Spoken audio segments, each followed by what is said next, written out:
The ferry to Hensa Holm ran twice a week in summer and not at all in winter, and on the gray morning that Nora Ballantyne came to claim her inheritance, she was the only passenger aboard. The skipper was a taciturn Orcadian named Croft who had said perhaps 9 words to her across the 2-hour crossing, and most of those had been about the weather, which was worsening. Nora stood at the rail anyway, coat collar up against the spray, watching the low green hump of the island rise out of the North Atlantic like the back of some sleeping animal. It was small, smaller than she had let herself imagine, reading the solicitor's letter in her flat in Bristol 3 weeks ago. A single hill, a scatter of stone buildings near a shingle bay, a ring of cliffs on the seaward side where the gulls wheeled and screamed. 200 acres of rock and heather and wind, 40 miles north of the Scottish mainland, and it was hers. She was 34, and until 3 weeks ago she had not known she had a grey tan, let alone that the woman had died and left her an island. "You'll be the Ballantyne lass," Croft said, when the boat was nosing into the little harbor. It was not quite a question. "Nora, yes." He throttled down and the engine's roar dropped to a mutter. "Effie Tarrant's girl, they're saying, her sister's granddaughter." He looked at her sidelong, and there was something in the look she couldn't read, wariness maybe or pity. "You'll not have known her." "I never met her. I didn't know she existed until the solicitor wrote." Croft grunted as though that confirmed something. She kept to herself, did Effie. 60 years on that rock, mostly alone. Folk here thought her strange. He brought the boat against the stone jetty with the unthinking precision of a man who had done it 10,000 times. "There's them on the mainland been trying to buy Hensa Holm off her for 20 years. She'd never sell, not an acre, not a stone." He tied off and looked at Nora properly for the first time. "They'll come to you now, mark it. They'll come with smiles and checks, and they'll tell you the island's worth nothing and they're doing you a kindness taking it off your hands." He spat over the side. "Don't you believe a word of it, lass. Effie Tarrant were no fool, whatever they said of her. She knew what she had." And with that, the longest speech he'd made all morning, he swung her single case onto the jetty and waited, plainly, for her to disembark. The house was called Sorley's, for a reason no one remembered, and it stood a quarter-mile up from the bay, low and thick-walled and gray, its back set against the hill and its face toward the sea. Nora let herself in with the great iron key the solicitor had posted her, and stood in the cold flagged hall breathing in the smell of a house where someone had lived a long time and then stopped. Peat smoke and salt and old paper, and underneath, the particular mustiness of grief. She had come here because she had nothing else. That was the truth she had not put in any letter, and would not say to Croft or anyone. 3 months ago she had been Dr. Nora Ballantyne, marine geophysicist, 6 years into a research post at a prestigious oceanographic institute in Southampton, with a specialism in subseabed sonar, mapping that a handful of people in the world understood and fewer still could do. And then her project lead, a charming, ambitious man named Professor Julian Aldous, whom she had trusted, whom she had helped, had published the findings of a 3-year survey under his own name and the names of 2 junior colleagues, and had left hers off entirely. The survey had been hers. The method had been hers, developed over a decade, the thing she was better at than almost anyone alive. And when she had objected, quietly, through the proper channels, Aldous had smiled his charming smile and produced a version of events in which she was an unstable, difficult woman making paranoid claims about work that had always been a team effort, and the Institute, weighing his reputation against hers, had believed him. She had not been fired exactly. She had been managed out, made small, given nothing to do until the doing of nothing became unbearable, and then, when she resigned, allowed to go with a reference so carefully neutral it closed every door it touched. She had told no one the whole of it. She had simply gone quiet, the way she had always gone quiet, and let them decide she was what they said she was, because the alternative, fighting, explaining, insisting on her own worth to people determined not to see it, was a thing she had never in her life known how to do. And then the solicitor's letter had come, a grey tant she'd never met, an island no one valued. She had packed a single case and come north to the edge of the world, to be no one, in a place where no one had ever heard of Julian Aldous or subseabed sonar, or the survey that had broken something in her she wasn't sure would mend. She had not expected the island to be beautiful. It was. She found her grey tant's papers on the third day. She had been putting the house in order, not to sell it, she told herself, though the solicitor had gently raised the question of how a woman with no income intended to maintain a remote island, and she had no answer. She had been clearing the small back room that Effie had used as a study, a room lined floor to ceiling with books and boxes, and the accumulated paper of a long, solitary life, when she found in the bottom drawer of a desk a stack of notebooks bound with string. They were Effie's journals, decades of them. And they were not the journals of a strange old woman who kept to herself, as the island had decided. They were the journals of a scholar. Effie Tarrant, it emerged over the long evenings that followed, as Nora read by lamplight with the wind battering the thick walls of Sorley's, had spent 60 years on Hensa Holm studying one thing, the sea around it. The currents, the tides, the wrecks, especially the wrecks. The waters off the island's western cliffs were treacherous. A reef ran out from the point, invisible at high tide, and the journals recorded in Effie's small, precise hand every ship that local memory and old records said had come to grief there across 4 centuries. Fishing boats, a Dutch trader, a naval sloop in 1798, and further back in entries where Effie's certainty gave way to careful, tantalizing speculation, something older, much older. The old folk here, Effie had written, in an entry dated 40 years before, speak of the treasure ship, which they take to be a fancy, a story for children. But the story is very old and very specific.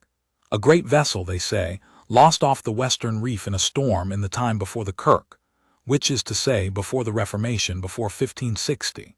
A ship heavy with the wealth of kings, which broke upon the reef and went down with all hands in water too deep and too fierce for any to reach. I have found the same tale in 3 separate sources, each apparently independent, which is more than can be said for most legends. I begin to think there is truth in it. I begin to think there is a wreck out there on the deep side of the reef that no one has ever found because no one has ever properly looked, and because looking in these waters is a thing that gets men killed. Nora sat with that entry for a long time, because she, of all the people who might have inherited this island, was uniquely equipped to look, not with divers, not with the crude, dangerous methods that had killed men in these waters for centuries, with sonar, with the subseabed acoustic mapping that was the one thing in the world she could do better than almost anyone, the thing that had been taken from her, the thing that had made her, in Aldous' telling, a difficult and paranoid woman not worth crediting. She could map the seabed off the western reef from the safety of a small boat. She could see, in acoustic shadow, what 4 centuries of sailors had only whispered about. She had come to Hensa Holm to be no one. She looked at her grey tant's careful, patient, disbelieved handwriting, and she felt something she had not felt in 3 months stir in her chest, something she had thought Julian Aldous had killed for good. Curiosity. She did not have her own equipment, of course. It belonged to the Institute, and the Institute had made very clear she would never touch it again. But sonar equipment could be hired, and Nora had a little money left, and a great deal she was discovering, of a stubbornness she had never had occasion to use before, because she had never before had something that was entirely her own to be stubborn about. The island was hers. The reef was hers. The water above the wreck, if there was a wreck, was hers, out to the limit of the territorial claim that came with the land, a fact she checked, carefully, against the deeds the solicitor had sent and found to be true. Whatever lay off the western reef lay in Ballantyne water. It took her 6 weeks to arrange it. 6 weeks of emails from the island's single point of decent signal, up on the hill by the old Coast Guard hut. 6 weeks of hiring a survey-grade sub-bottom profiler and a small boat and a local man, Croft's nephew, a quiet young fisherman named Danny Croft who asked no questions and could handle a boat in the western swell, to help her run it. 6 weeks in which the mainland did, exactly as old Croft had predicted, begin to come to her. The first letter was from a company called Marisco Holdings, and it was very polite. They understood she had recently inherited Hensa Holm. They understood the burden a remote and unprofitable property must represent to a young woman of limited means. They wished to make her a generous offer. The figure at the bottom of the letter was larger than Nora had expected. Larger, certainly, than a barren island 40 miles offshore had any business being worth. And that, more than anything, was what made her set the letter down and go very still. Because Nora Ballantyne, whatever else the world had decided about her, was not stupid, and a company did not offer that much money for 200 acres of rock and heather unless the company knew something about that rock that the seller was not supposed to know. She looked up Marisco Holdings that evening, on the slow signal by the Coast Guard hut. It was a subsidiary. Its parent company was a marine salvage and heritage recovery firm called Corvinge Marine, one of the largest in the North Atlantic, specialists in the location and commercial recovery of historic wrecks, a firm that had made a great deal of money and attracted a certain amount of controversy by finding old ships full of valuable things and lifting what was in them before anyone could argue about who it belonged to. And the chief executive of Corvinge Marine, whose photograph appeared on the corporate website above a paragraph of confident biography, was a silver-haired, charming, ambitious man whom Nora Ballantyne recognized instantly, because she had spent 6 years watching him take credit for her work. It was not Julian Aldous, that would have been too neat. It was Aldous' brother.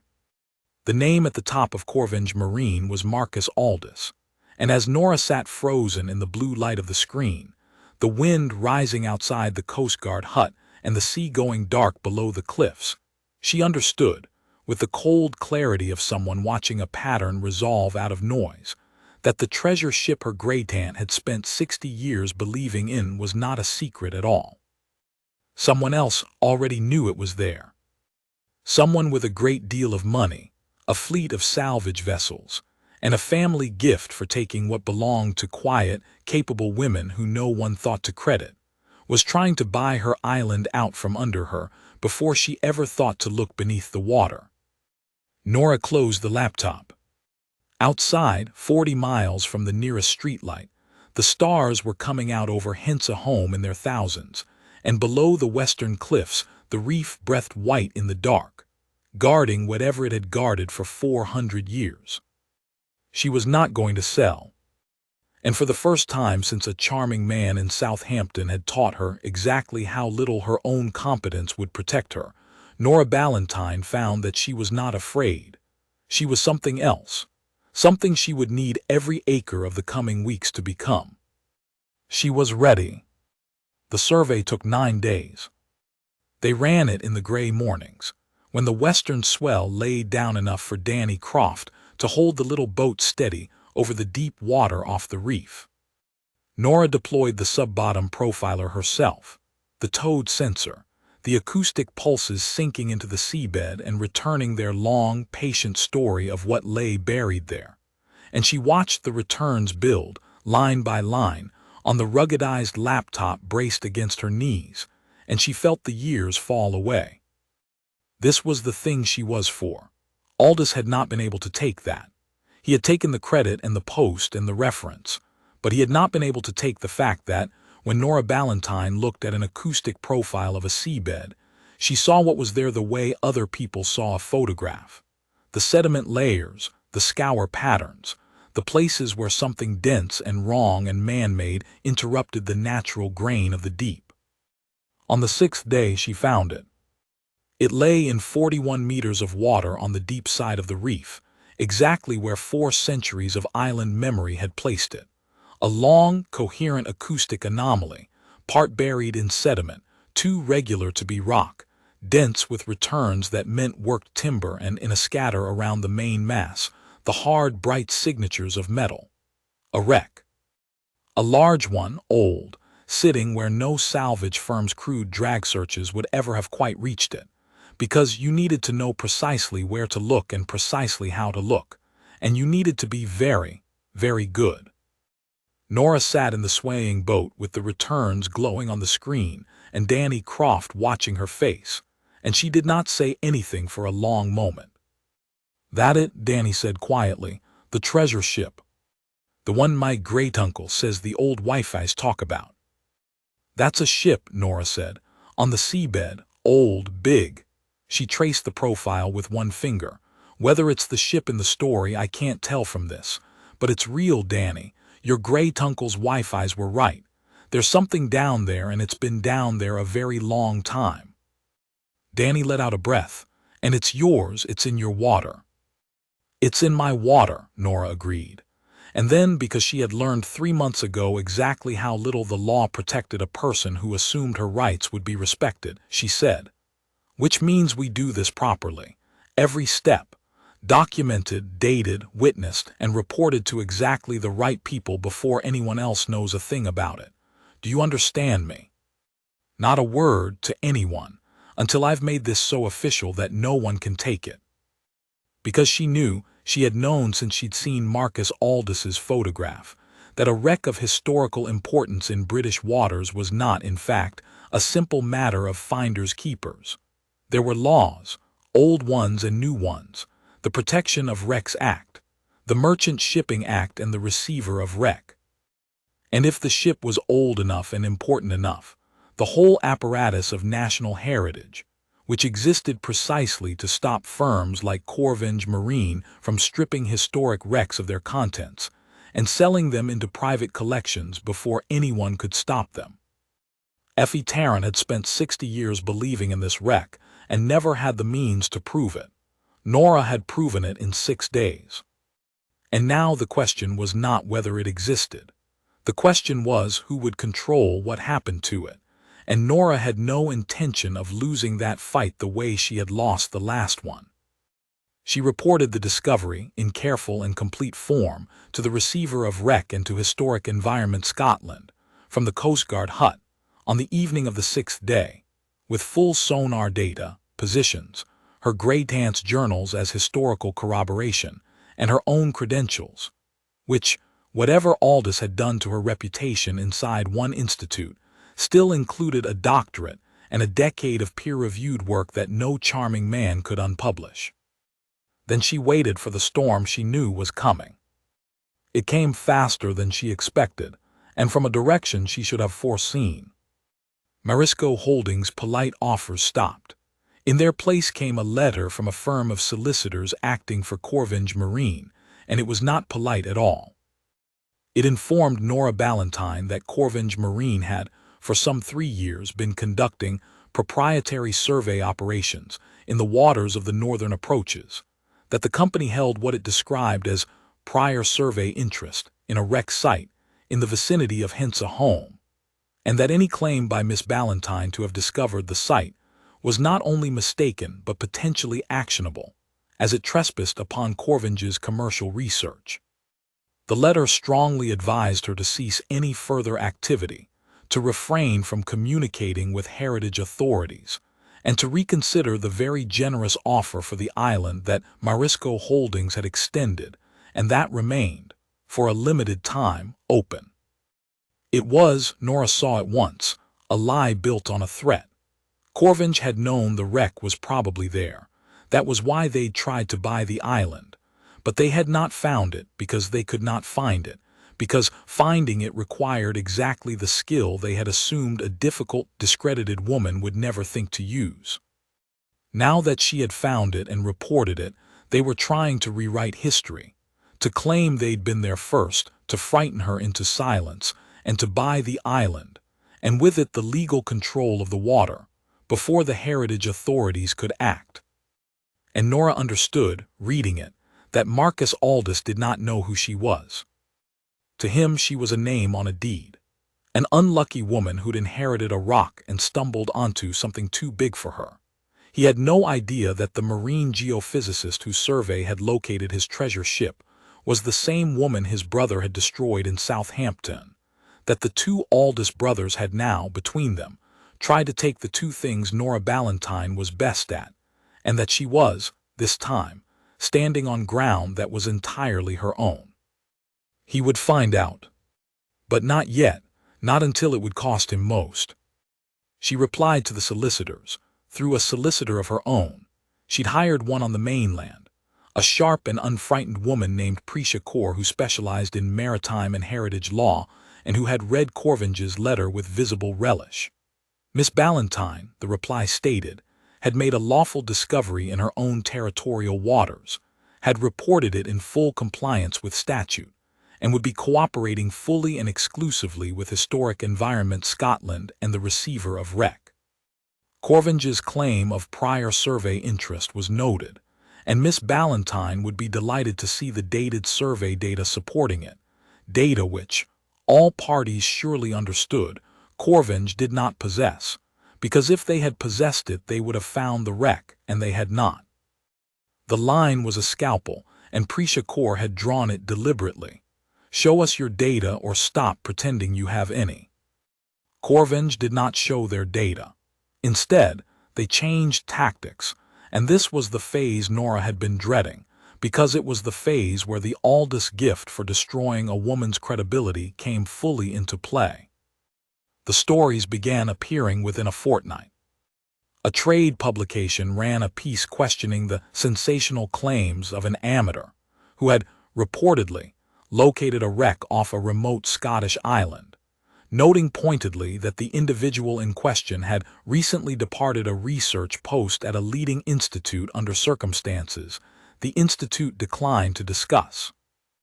A heritage blog with a suspiciously well-funded look ran a longer piece, sympathetic in tone, raising concerns about untrained enthusiasts making grandiose claims and endangering fragile sites, and quoting an unnamed senior figure in marine recovery. Nora did not need the name, who worried that reputational recovery was driving the whole affair, that the so-called discovery was thin, and that responsible commercial partners with real expertise were being shut out by a woman with a documented history of disputes and unsubstantiated claims about other people's work. It was Southampton all over again, the exact same weapon. She's difficult, she's unstable, she takes credit she isn't owed, don't believe her.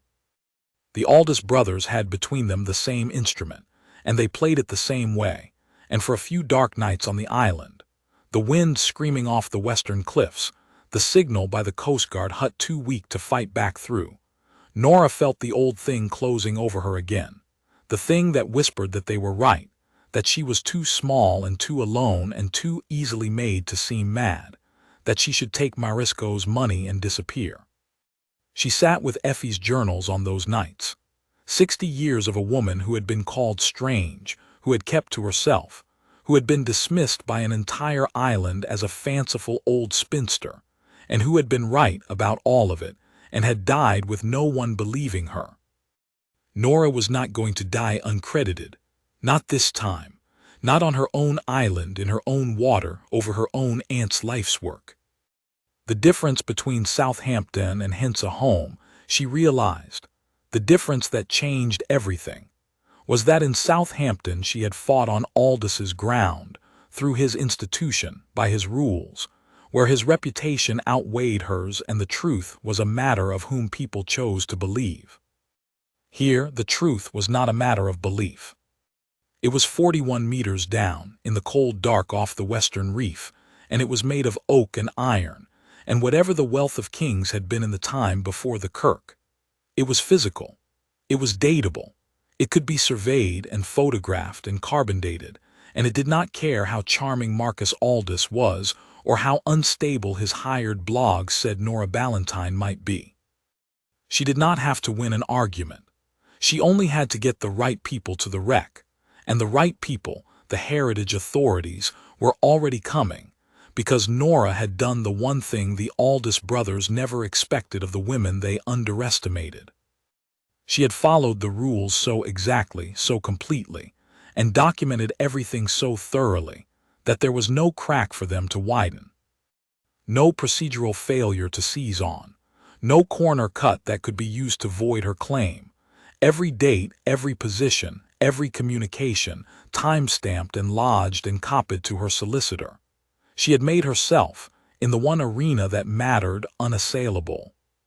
And when Historic Environment Scotland's survey vessel finally rounded the point of Hensa Holm on a bright, hard morning in early autumn, with a marine archaeologist named Dr. Fenella Oakes aboard, and a receiver of wreck officer, and a remotely operated vehicle capable of putting eyes on the seabed 41 meters down, Nora Ballantyne was waiting on the jetty to meet them, with 9 days of survey data, 60 years of her gray tance journals, and the calm of a woman who has finally, after a lifetime, found the one fight she cannot be quietly cheated out of. The ROV went into the water at noon.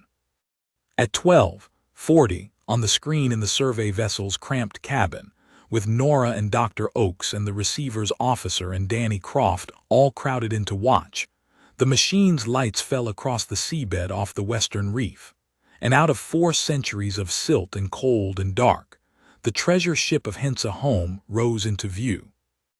A great curved run of ship's timber, black and perfect in the anoxic mud, the unmistakable shape of a gun, encrusted but whole, and spilling from a collapsed section of the hull where the sediment had shifted, catching the ROV's lights and throwing them back gold across 400 years, a scatter of coins and worked metal and something that might have been a chain of office, and something else that made Dr. Fenella Oakes, a woman not given to exclamation, 30 years in marine archaeology, go absolutely silent, and then say very quietly into the crowded cabin, "My God, it's real, it's actually real. Miss Ballantyne, do you have any idea what you found?" Nora looked at the screen, at the gold, at the proof of her gray tant's 60 patient years, at the thing Marcus Aldous had tried to buy and frighten and lie his way into owning. "Yes," she said. "I think I'm beginning to."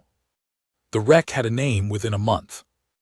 Dr. Fenella Oakes and her team dated the timbers, catalogued the first recovered artifacts, cross-referenced the coins and the fragment of an official seal against the archives, and arrived at a conclusion that turned a local legend into a matter of national significance. The ship was the Santa Usul de Aragon, a Spanish carrack lost in the winter of 1547, carrying, for reasons still being untangled from 400-year-old diplomatic records, a portion of a royal dowry and a cargo of gifts intended for a Scottish court that the ship never reached. She had broken on the Hensa Reef in a storm and gone down with everyone aboard, and she had lain there, precisely where the island's dismissed old women had always said, for 473 years. She was one of the most significant Tudor-era wreck discoveries in British waters in a generation, and she had been found not by a salvage giant, not by a university department, not by any of the people who were supposed to find such things, but by an unemployed woman that a leading institute had quietly branded unstable, working from a hired boat off an island no one valued, guided by the 60-year journals of an aunt everyone had thought a fool. The heritage authorities designated the site immediately under the Protection of Wrecks Act. That designation mattered more than any amount of Corvinge's money, because it meant the Santa Usul could not be commercially salvaged, could not be stripped and sold, could not be touched at all except under license, for archaeology in the public interest. The thing Marcus Aldous had wanted, a treasure ship to lift and liquidate, had, the moment it was confirmed and reported through the exact channels Nora had so carefully used, been placed permanently beyond his reach. He did not accept it quietly. Men like the Aldous brothers never did. The showdown came at the public inquiry. Corvinge Marine, unable to buy the island or frighten Nora into silence, made one last play. It formally challenged the designation and the discovery record, demanding a hearing before the Heritage Panel, and it came armed. It came with its prior survey interest, dressed up now in 3 years of vague, undated internal documents. It came with expert witnesses, It came with the Whispering campaign made formal, a submission questioning Nora Ballantyne's competence, her stability, her fitness to be the responsible party for a site of national importance, citing her departure from Southampton and her history of disputed claims. And it came with Marcus Aldous himself, silver-haired and immaculate and radiating the exact charm Nora knew in her bones, seated at the front of the panel room in a suit worth more than the ferry to Hensa Holm made in a year, entirely certain that a public forum was where a firm like his beat a woman like her, because a public forum was about credibility, and credibility was a thing the Aldous brothers knew how to manufacture and how to destroy. He had, Nora understood, still not troubled to learn who she was. She was a name on a deed and a problem to be managed.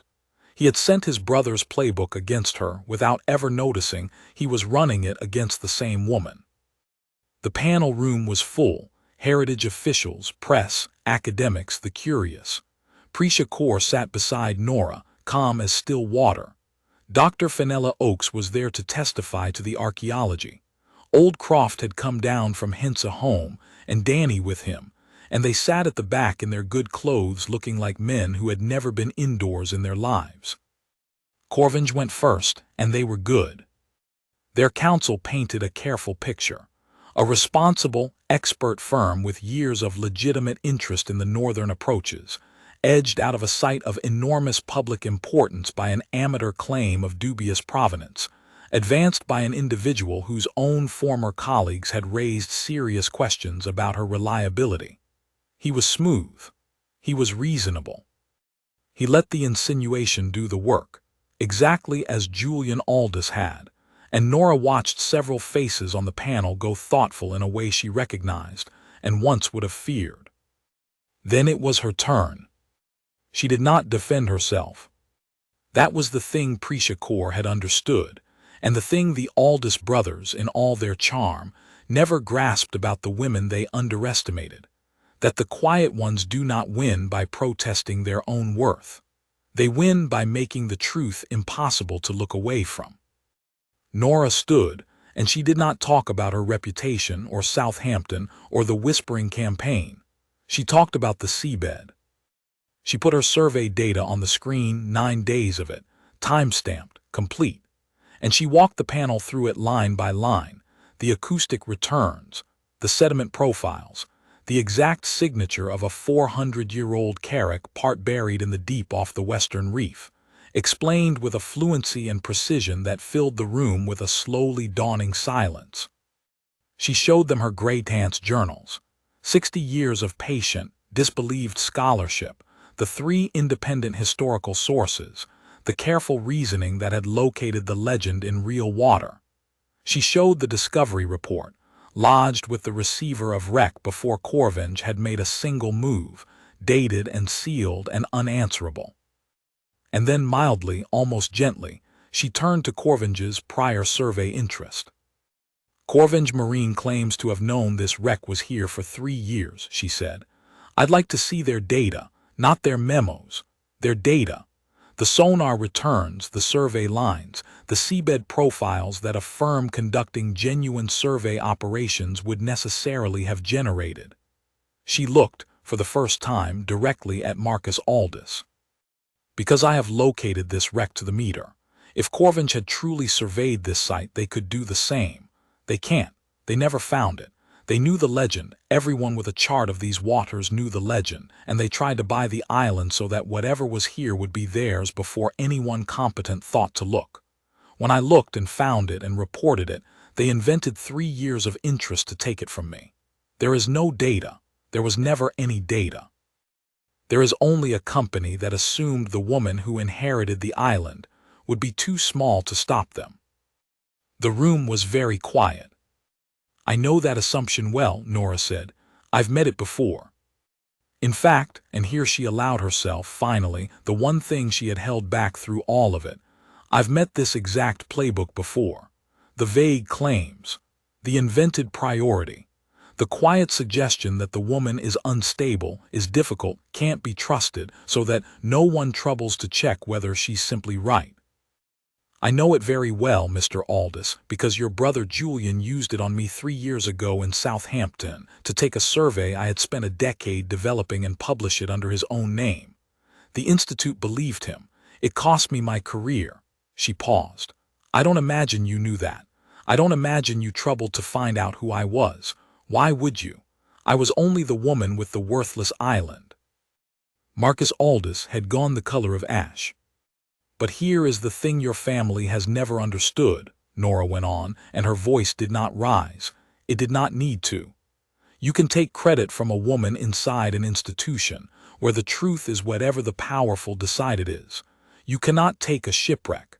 The Santa Ushold doesn't care how charming you are. She's been on that seabed for 473 years, exactly where my aunt said, exactly where my sonar found her, and no amount of insinuation about my character moves her 1 meter. This time the truth isn't a matter of who you can get people to believe. It's 41 meters down in my water, and it's made of oak and gold, and it is real." She sat down. The panel did not deliberate long. The designation stood. Corvinge's challenge was not merely rejected, but rebuked. The panel's written findings noted, in the dry, devastating language of such documents, that the firm had advanced a claim of prior interest unsupported by any survey evidence whatsoever, and had accompanied it with unfounded aspersions on the discoverer's character that the panel found regrettable and without merit. The receiver of Wreck confirmed Nora Ballantyne as the discoverer of record. Historic Environment Scotland invited her, a marine geophysicist of, they now noted pointedly, considerable and demonstrated expertise, to join the scientific advisory group for the excavation of the site. The press, which had run the whispering, now ran the reversal and ran it with relish. The discredited scientist vindicated on a national stage, the salvage giant humiliated, the treasure ship of the island no one valued. Someone connected the two Aldous brothers, not Nora. She never gave them the story, but reporters are not fools, and the pattern once seen was hard to unsee. Within months, questions were being asked in Southampton too. The Institute reopened the matter of Julian Aldous's survey. It did not restore what he had taken from Nora. Some things don't come back. But it put on the record at last and in public the truth he had spent 3 years burying, that the work had been hers, that she had been right, that they had believed the charming man over the quiet woman, and been wrong. Corvinge Marine did not survive the reputational damage intact. The invented prior claim, once exposed, made every one of the firm's other recovery claims suspect. Regulators and former clients began asking uncomfortable questions about other wrecks, other interests, other things lifted and sold. Marcus Aldous stepped down within the year. He had built a fortune on taking what belonged to others quietly, and he was undone in the end by pride, by the certainty that he could take an island from a woman not worth checking on, and by never once imagining that she might be the one person in the world equipped to stop him. Nora stayed on Hensa Holm. She had come there to be no one, and she left it, in a sense, more herself than she had ever been. She did not sell an acre or a stone. The Santa Ushold excavation ran for 3 seasons under her advisory eye, careful and slow and public, and what came up from the deep went not into a collector's vault, but into a museum on the Scottish mainland, where the wealth of a forgotten king was set behind glass for anyone to see, with a plaque that named the wreck, and the ship it had been, and the 2 women who had found her, Euphemia Tarrant, who believed for 60 years, and Nora Ballantyne, who proved it. She had that plaque made. It was the only credit she ever asked for in the whole affair, and she asked for it not for herself, but for the aunt she had never met, the strange old woman on the rock, dismissed by an entire island, who had been right about everything and died with no one believing her. Nora made them believe. That, more than the vindication, more than the ruin of the men who'd underestimated her, was the thing she was proudest of. Old Croft, who had told her on the first gray morning that Effie Tarrant was no fool, came to the museum opening in his good clothes and stood a long time in front of the case, and said nothing, which from Croft was a great deal. She knew, he said finally, all them years she knew, and we called her daft. He looked at Nora. You're like her, lass. I said it the day you came off the boat, Ballantyne blood. He nodded slowly. Effie'd be right proud, right proud. Nora went back up the hill to Sorley's that evening, to the thick-walled house with its face to the sea, and she sat with a lamp and her aunt's journals as she had on so many nights, the wind off the western cliffs where the Santa Usselt had broken and at last been found. She was not no one. She had never really been no one. That had only ever been what other people decided, the charming and the powerful who found it convenient to make a capable woman small.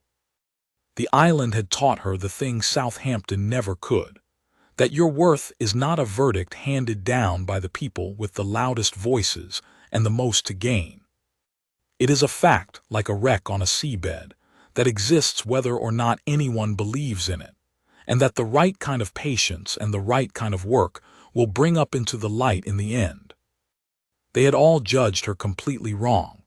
Julian Aldous in his institute, Marcus Aldous with his fleet, an entire island that had pitied a strange old woman for 60 years.